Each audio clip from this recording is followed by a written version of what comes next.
الله وبركاته كسر دوادة language college مقعي ومعلن وهلية إن شاء الله ما أنت محن قادنينا a new topic a new life lesson 10 عصبان قادن دونا وكسابسن teacher interview okay كسر دوادة language college my name is teacher Weheliye. Today we have a new life lesson and today's lesson is about teacher interview. Okay, so before we start the lesson, make sure you tell us your name and where you're from or where you're watching the lesson from. إنكم معتصن أنت أنا عشر كبلاوين محاس ميسين مقعينا يحقد نقد داونيسين نوصل شيء. Okay, إن شاء الله بالله تعالى. Let's start with our life lesson بالله تعالى.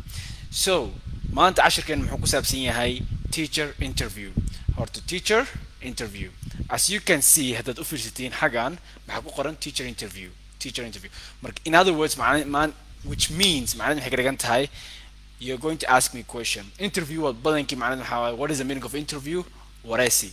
Okay? In other words, it means وراسي. So you're going to interview me. ما أنت أنا وراسينيسين.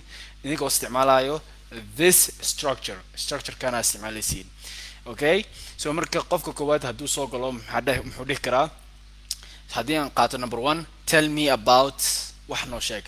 So إنك أي وراسينيسين. سؤالش ويدينيسين ودمستريسين إنك سؤالش دمستريسين أم حديسين teacher tell me about واحد دونتد أد مسكحة كسر عضو أد ويدينيسا إن شاء الله سؤال كستناء I'll try my best to answer مركزية الجدين we have 6 questions لح سؤالنا هاي سنة however أفرت كوات there's a structure number 4 and number 5 مركز لجارو there is no structure معناه نحاول number 4 and number 5 any question I will decretin إنكم أتصن but remember محد حسوستين the structure is going to be in okay in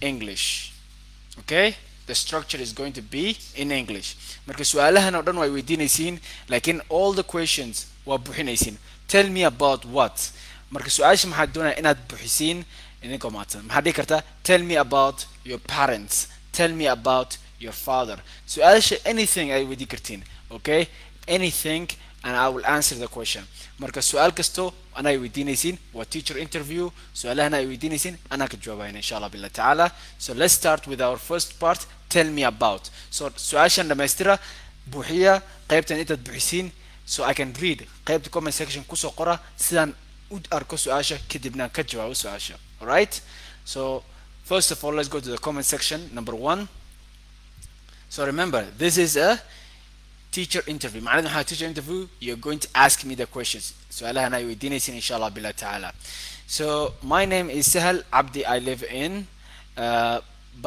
Baydawe okay my dear student we have another student Liban Hassan Liban from USA welcome my dear student from USA we have Farah Abdullah Farah sorry Diri Abdullah Farah he lives in Baladweyne okay mashallah my dear student welcome again so we have many people who are joining us that بدنا نسوي سلام ويو or Saadia where are you Saadia where are you watching the lesson from حقنا قد داونة Saadia so مركب حب هنا remember سؤالهن أنا يودينيسين you are going to ask me these questions إذا قلت استعمالها structure كان استعماليسين so tell me about what do you want me to tell you tell me about the college tell me about your history tell me about your family tell me about your brother tell me about your sister anything you want to ask me tell me about your school tell me about your experience any سؤال أدوني أنا يودي سن سؤال شنكا جوابه you can ask me any question وكسب سنة مركز أدو استعمال tell me about مركز I gave you a space مركز حاجة أنا أدب بحنيس إن شاء الله okay you are going to fill in the space مركز محاول بهنا ماشي بحسد tell me about what okay so هنا محيهد we have another student tell me about yourself so we have one of the students محيري tell me about yourself okay myself my name is Weheliye Muhammad Usman I live in Hargeisa I was born in 1991 okay so basically I've been living in Hargeisa for 10 years I'm single I'm not married I also work at Language College Hargeisa. I have finished my degree in medicine, MBBS. Marka, that is my information. So magacay waa Weheliye Maxamed. Maxaan kasoo I live in Hargeysa. Maxaan ku noolahay Hargeysa ku noolahay. Maxaan ka shaqeeyaa college kana ka shaqeeyaa oo la dhaho Language College Hargeysa. As a teacher maxaan macalin ahaan. Maxaan soo dhameeyay caafimaadkan soo dhameeyay qaybta caafimaadkan soo dhameeyay oo medical doctor MBBS 7 years. That is my basic information. I'm not married. I'm single. Okay, so that is about myself. Okay. محافلة سؤال شدنا كجواب. Tell me about your college. So this is the college, Language College Hargeisa. So we have Abdi Rahman, who's asking me, tell me about the college. Okay, the college, Hala Blawi, 2016 aan fila ama Hala Blawi college ka. Marka la Blawi na college ka, halagu Blawi offline lagu Blawi. Macnaheedu maxaa ardaydu way inuu ma jirtay xiisada la heenay. I used to teach markaasna college-ka maxaan soo galay markay ahayd 2018 markay ahayd aan fila markaan kasoo qayb qaatay college-ka, and I had an interview with Macalin Mahdi, and then I was teaching students in this college. Marka 2018 aan soo galay college-ka 2018 aan bilaaway as a teacher. Markaasna maxaan ku bilaawnay offline oo ardayda college-ka imaanaysay waan u dhigaynay. That is markaas xagsaas oo ku bilaawnay. Marka dambe aan online u wareegnay. So that is long time history. Okay. College-ka waxyaabo badan aan dhigna hadda. Marka koowaad maxaan ku bilawnay English aan ku bilawnay. We started with English. We started teaching English first. Then slowly and gradually we changed from English. We added Arabic. We added Quran. We added IT, Somali, and now we have French. maxaan ku daroonaa French aan kusii daroonaa. As you see, language haddii fiirsadeen luqadda waa there's different languages. Somali, English, Arabic, French. So we want to teach language to every Somali person, because language is a mean of communication. Wa haddaad doonaysa qof la xiriirta ama qof inaad la sheekaystid, you use language. Okay, wa art. Language is an art. Remember, luqadda ma istaagto ma joogsato. Haddii aad baratid way isbedesha maalin sanadkaas wuu isbedelaa, eryaal cusub soo baxo, something new soo baxo. It's very different. waxyaabo cusub soo baxo. There's a lot of things, a lot of information soo baxo. Marka that is the college. So we want to teach people about language. maxaan doonayna aan dhigno language u dhigno. So that is about the college. So next question. Tell me about your teaching history. My teaching history, my teaching experience. Marka hore maxaan ku bilaaway I used to teach kids, ciyaalkan u dhigi jiray. My neighbors, ciyaalka oo xaafadaha oo my neighbors oo aan u dhigayay marka koowaad. I used to teach my neighbors. I used to teach them English, English, chemistry, biology aan u dhigi jiray. Marka dambena maxaan u dhigay maths u dhigi jiray, and it was very simple. waxyaabo yar yar aan u dhigi jiray marka koowaad xaafadaha u dhigay. Then slowly, gradually maxay ahayd I changed from teaching that to teaching college. Marka maxaan ku bilaaway Islamic online aan ku bilaaway back then. Kadibna college Islamic online Hargeysa ku taalo, and then from Islamic online then I went from Islamic online to English college. Marka from the period of time hadda I think maxaan dhigayaa in colleges haddii lasku eego colleges were probably 3 years and a half, 3 sano bar. Laakiin haddii lagu fiirsado, if you check and see, in general I started teaching when I was the age of 18, 15 waan bilaaway. I used to teach my kids, my brothers, my sister. maxaan u dhigi jiray ciyaalka xaafadda u dhigi jiray, my walaalihii u dhigi jiray. waan ku fiicnayne. I was good at it. aabahey macalin ahaa. My father is a teacher. He teaches math. macalin muxuu dhigaa xisaabtu dhigaa. He's an engineer, basically a mechanical engineer uu yahay. He's a very good teacher. So basically maxay ahayd I think waxyaabaha oo I think it's something hereditary oo qofka aad ka helaysid. My father is a teacher, so it's very good. My uncle himself is also a teacher. muxuu dhigi jiray French. He used to teach me French. Okay, let's continue with another question. su-aasha ku xigto. Tell me about your family. My family haddaan ka sheekeeyo, I have hooyo and abo, my father and my mother. Alhamdulillah.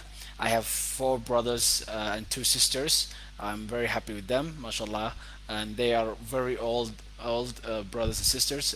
My brother, one of my brothers, uh, he's taller than me. He wears glasses just like me, and he's also a medical doctor, mashallah. We have another brother. He's a lab tech. He studied lab, and inshallah he's gonna graduate probably within this year or next year around. I'm not sure. My sister, mashallah, she's starting also medicine. Alhamdulillah billah ta'ala. She loves medicine, inshallah. I have another brother. He's the youngest brother in the family, and he finished public health. So that is my family. So those are my family. Okay, let's continue. We have another person saying, I am Abdghani. I live in Hargeisa. maxaan ku noolaa Hargeisa. Okay, Abdghani. All right. So you're asking me a question. Okay. Tell me about the lesson. So this is a lesson where you ask me a question. You ask me a question, and the question is very simple, structured question. maxaan u baahanahay inaad fahantiin. Tell me about. So markastu haddaad doonaysid inaad qof su-aal weydiisid aad dhahdid tell me about naftaada iga sheekay ama waxaad ii sheegtaa kan ama waxaas ii sheeg ama kan ii sheeg. Markas maxaa dhahdaa tell me about. Tell me about this. Tell me about that. Tell me about the computer. kasoo qaad suuqa joogtaa. maxaad doonaysa inaad computerka inaad iibsatid. marka qofka meesha taagnaa weydiinaysaa maxaa dhahdaa tell me about this computer, how good is it. Yeah, iga sheekay computerkan. qofka muxuu dhihi karaa computerkan, this computer maxaa soo saaray companyga HP ama company Toshiba ama any company aa soo saaray. Then memory cardkiis waa intaas, processkiis waa intaas, ramkiis waa intaa. So basically tell me about marka qofka markaad weydiisid ama meel tagtid aad doonaysid inaad ogaatid shaygan qiimihiisa. maxaa dhahaysaa tell me about the price, qiimaha ii sheeg. Tell me about the computerka nafta iga sheekay, processorkiisa. Tell me about the memory, memoryga computerkan iga sheekay. Yeah, tell me about the process of the computer, processorka computerka iga sheekay. So basically waa very simple question, waa very simple question. maxaa qofka soo weydiin karta haddaad suuqa tagtid wax iibsanaysid oo kale. waxaad u baahan tahay simple structured questions. waxyaabaha u baahan tahay waa very simple structured. Tell me about the price. Tell me about the quality iga sheekay. Yeah, badankii haddii lagu dhaho tell me about the quality is from Turkey ama from China ama meesha within waa lagu sheegaa. So tell me about marka this is very simple. xaggan dambe aad bedelaysaa keliya, meeshan keliya aad bedelaysaa. waxaad doontid aad ku buuxi kartaa. It's up to you. It's up to you. Okay, next question we have. Tell me about your heart history. Heart history, my heart. maxaan ka filaya inaad ka wadid. Okay, heart, wadnaha ama jacelka. I think so, maybe, I'm not sure. I'm not married. Okay, I'm not married. Okay, I'm single. I have never been married before. I've never got married before, sorry. I've never got married before. Alhamdulillah, but I'm planning to get married inshallah. Okay, I'm healthy, I'm good, so I'm still young and I want to get married in the future. Tell me about the history of Hargeisa College. Sidaan ii sheegay history of Hargeisa College waan ka sheekay. We started as an offline, maxaan ku bilaaban offline. Then waan sii weyneynay and it became more online ay noqotay because maxaan aragnay ardada badankood way mashquulsan yihiin. We wanted to affect the population and we wanted to help the population inaan dadka caawino. So the society ayagoo guriga joogo inaan maxaad cashir ku dhigno. So marka koowaad I think 2016 aa la bilaabay, laakiin ana maxaan kusoo biiray 2018 aan kusoo biiray. That is what I can say. Okay. Tell me about your course. My course is English. As a teacher, is English. So English muxuu qaybsamaa saddex qaybood. We teach 4 parts, afar qaybood oo qaybinaa. qayb oo ABC aan dhigaynaa oo qofka ABC hadduu u baahan yahay aan kasoo dhisaynaa. So ABC aan kasoo caawinaynaa real simple sentences kan usoo dhigaynaa. badankiina maxay qaadataa 2 to 3 months ay qaadataa. qaybta labaad maxaa la yidhahdaa speaking beginner la yidhahdaa oo maxay qaadataa 3 bilood ay qaadataa oo qofka maxaa laga dhisaa habku jumlada u dhisay, vocabulary-ga waxa asaa laga caawiyaa. Very simple structure oo sentenceska laga caawiyaa. qaybta saddexaad marka la soo gaaro qaybta saddexaad yes, speaking intermediate will be more advanced. It will be more vocabulary, more structured reading, more speaking. su'aalaha la isweydiinaya, that is very important. The speaking is very important. ardada badanka maxaan u dirnaa quizzes, activity ay u baahan yihiin inay kasoo shaqeeyaan.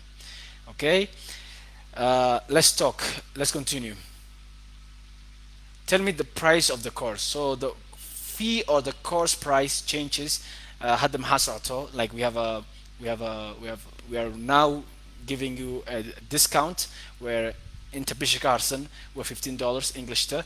So the $15 is for 3 months. $15 for 3 months is not that much. So ده $10 جنيه أو شان $10 بحنيس. Okay, let's continue. I want to ask you, teacher, tell us about the accent you teach. So accent واللهجة لهجتنا محي كيماتا وحياة بدنا كيماتا. So accent أما لهجة was very difficult إنه قفك برتو لهجة because هدو قفك مرة هو الصومالي صبرت لغة دي كواد وصبرتي بدن كسامين يسو لغة دي لبات. So if you want to learn accent, you have to always imitate or inaad u fiirsatid dadka kale markay hadlayaan. If you watch American accent, you will learn American accent. Even America haddaad u fiirsatid America itself maxay leedahay a different accent, maxay leedahay lahjad kala badan ay leedahay American itself. Yeah. There's a Texas market aad tagtid wadanka Texas maxay leedahay they have very different accent. Markaad tagtid New York different accent. Markaad joogtid basically Boston markaad joogtid is a different accent. Even the accent lahjada way kala duwan tahay haddii even if you're in maxayd America itself. Okay, so that is very difficult. British accent is very not easy, not difficult, but haddaad isku dayid what you can do it. It depends on the effort you put. Okay, it depends on the effort you put. Okay, haddaba I think su-aashan waad fahansantihiin habkaad u dhisaysiin su-aashan. So next question, what are your marka xaggan su-aashan what are your marka nafteeda you're going to ask me this question maxaa dhahaysaa what are your weaknesses ama what is your strength waxyaabahaad ku fiican tahay maxay yihiin ama waxyaabahaad ku xun tahay maxay yihiin. So you are going to ask me the question, okay, what are your weaknesses, what are your strength, what are your opinion about dhihi kartaa what are your education background, what is your educational background saasaa dhihi kartaa. So you have to fill in the space xagganaad buuxinaysaa insha allah billahi taala. You just have to fill in the space here kadibna su-aashii weydii waan ka jawaabaa. Okay, so we have many students who have joined us. We have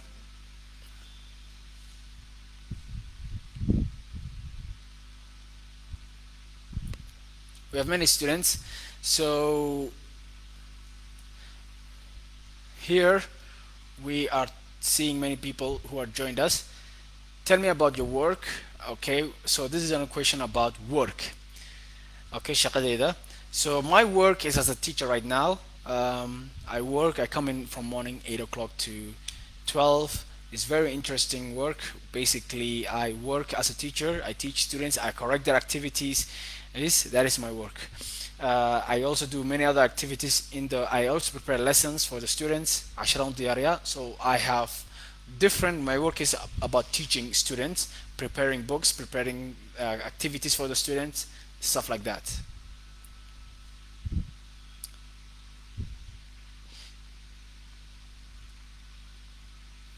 Okay, so someone is asking me, tell me how I can improve how can I improve my English? This is a very common question. Badankii ardaydu wayna weydiiyaan. Waa su-aal badankii ardaydu weydiiyaan. Oonan weydiiyaan dhahan macalin noo sheeg waxa aad how can we improve the language tan u kordhigana luqadan hadalkii iyo wixii. Horta badankii remember I even told you this many times mar badan aan dhahay if you want to improve your language you have to make sure give it time waqti sii every day at least 1 hour inaad u siisaa u baahan tahay. Timetable inaad u samaysid 1 hour every single day 1 hour inaad siisid is very important. If it's reading akhris haddii noqoto, if it's listening haddii dhegeysi noqoto, if it's speaking badanka qofkas muxuu doonaya inuu ku hadlo luqada gomaad ku hadlaysaa markaad maxay ahayd aad culays saartid oo basically aad hadashid. You try waa isku dayaysaa waad khaldaysaa. You will try, you will make a mistake. Once you make a mistake, try again. Marka la isku day, try again, you will make a mistake. Try again, you will make a mistake. However, markii tobanaad ama markii 15 markaad gaartid, you will achieve your goal. Okay, nothing is perfect. qof kasto maku barto 1 day maku barto 2 days maku barto maxay qaadataa 10 15 20 times ay qaadataa inaad wax baratid. Okay, what is your English accent? Okay, so su-aashan ugu wareegnay, what is your English accent? Okay, my English accent is not American, not British, it's mixed. Way isku dhex jiraan. Okay, I'm not American. I have some say I have American accent. Some people say I have British accent, but I don't have British accent. Let's be honest. I don't have British accent. My accent is mostly uh, basically it is from watching movies and from talking to people because the people I first interacted with that can marka hore aan dhexgalay they were Indians they were Indian people so marka dadkaas aan maxay ahayd the way you have seen how Indian people speak. However, I changed. I moved from India to other countries, and then I realized I have to change my accent. So it's very important to realize that each country, if it's India, if it is America, if it's British, if it is Africa, the accent is different. اللهجات way. So every country is different from their accent is different. اللهجة is very different. Okay, so thank you very much. Um, Now, one thing I need to also in hal waxaan idin sheego, if you want to learn an accent, it's gonna take time. So my accent, it's much more to be an American accent, yeah, American African accent, yeah, that is my accent. What are your position in language college? My position in language college, I'm a teacher. I'm a teacher right now. That's my position. Okay, tell me about the certificate you provide. We provide the language college certificate. Every person who passes the grade will get the certificate. Hadu qofka paso, he will get the certificate. There's a grading there's a grading system. Ardadu waan qiimeynaa different types of grading. Ardadu si kala duwan u qiimeynaa and this is very different. So marka qofka markaan qiimeynayno, we have a worksheet and ardadu ku qiimeyno. So maxaa laga baahan yahay, if you want to know that, you have to take part of the college inaad ka qayb qaadatid collegeka. Next we have someone saying um, what are your future plan? What is your plans for the future? My future plan is for me to continue masters in fields of medicine and move from there to different parts of the to different part of work field. So I want to change from teaching to being a doctor. From being a doctor, I want to treat people in a dadka daaweeyo, help the people solve the different kind of problems that the society has. Okay, next question we have, what are your ideas for learning English? So for me, there's two ways of learning English. I believe in a fiican yihiin. Number one, writes wixii inaad qortid.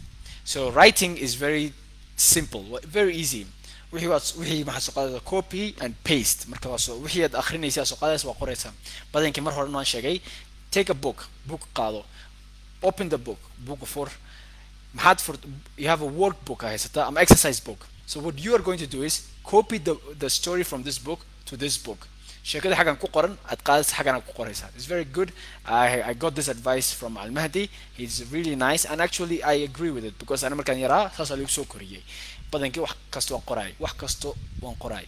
So markaan qoraalka saas lagu bartaa. Haddaad doonaysa inaad qoraalka baratid, saas lagu bartaa. Let's talk about speaking. Speaking maxaa lagu bartaa? Simple sentences. Inaad hadashid, khalad, hadal. Waad khaldaysaa, waad hadal. Waad khaldaysaa laakiin what marka si dambeyso waad saxaysaa. Okay, let's continue. Okay, we have people joining us. Welcome, Adizay. My accent, some say my accent is American 99.9. Yes, but I'm American accent leedahay macallin. Laakiin haddaan tago America, they will say you have an African accent. Whether is different. Dadka fikirkooda way kala duwan yihiin. Okay, let's continue to the third one. What is your opinion about? Fikirkaaga muxuu yahay? What is your opinion about? Opinionkaaga ama fikirkaaga ku saabsan marka xagga soo bixin doontiin. You have to fill in the space here. Xagga maad bixinaysiin waxaad doontiin ku bixiya. What is your opinion about French, learning French? What is your opinion about learning English? What is your opinion about listening to English people? Whatever. Adi su'aal kasta weydii oo ku saabsan opinion. Fikirkayga ay weydiinaysiin. So you're gonna ask me my opinion. What is your opinion about whatever you want? Okay. marka xaggasaad bixinaysiin insha Allah billahi ta'ala.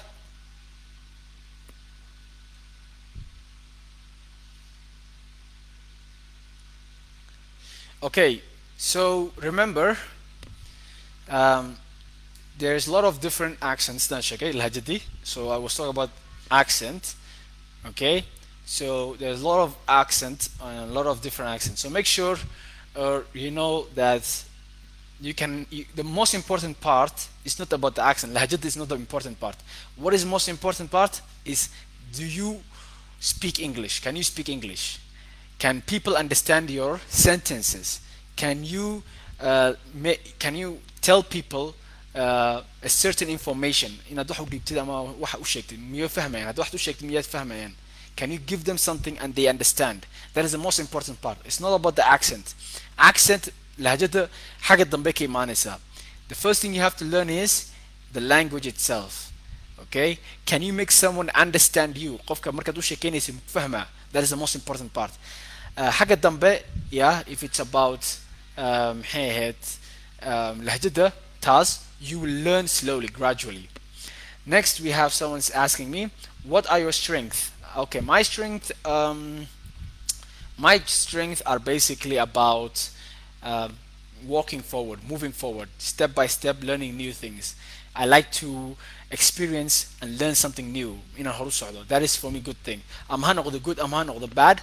Hadhow waad kala saaraysaa, laakiin marka hore maxaan u baahanahay to experience something, to learn something new, to learn something different, in wax cusub inaan bartaan jeclahay, to do something different, inaan maalin kasta wax cusub sameeyo. Maalin kasta haddaan imaado aan ardo u dhigo, it will be boring. Marka maxaan jeclahay maalin kasta in wax kala duwan inaan qabto, something different, something new inaan sameeyo, so that I can make my life much more interesting. So ana maxaa qof oo adventurous. That is my strength. Waxa kale aan ku fiicanahay adapt, inaan la qabsado wax kasto. hadda maanta liga kaxeeyo meeshan oo ligeeyo different country waa la qabsan karaa. It will take time, lakin I love to change and learn something new. So adaptation ka ina wax la qabsado, yeah, I love it. I can do that easily. That is my strength. Okay, I understand things very easily, and waxyaabaha marka la sheego waa ciyaar si wanaagsan oo fahmaa. That's very nice. That is very something I can do. What is your opinion about improving this college? Okay, this is something, it's much more, you have to ask yourself. That is not something I can do about. Okay, my opinion about improving the college is, you can do whatever you have to do to improve the college. There are many things you can do to improve the college. It's up to the people. Okay, it's the people who are here. dadka la shaqaysid iyo bulshada sidaad u caawin lahayd ay ku saabsan tahay. Haddaad doonaysid inaad, if I want to improve the college, how can I help the society? Sidaan u caawin karaa bulshada ay ku xiran tahay. Haddaan bulshada ogahay wixii baahidood aan ogahay, markaasaan xaggaasaan ka caawinaa. Bulshada baahidoodan eegaa. Kadib aan xaggaas, if I help the society, I help myself. I help the college. Okay? That is the end of our lesson, my dear students. So we have one more question 4. However, that is the end of our lesson. Inshallah bilna ta'ala. Inshallah, I hope to see you next time in my lesson. Assalamu alaikum wa rahmatullahi wa barakatuh.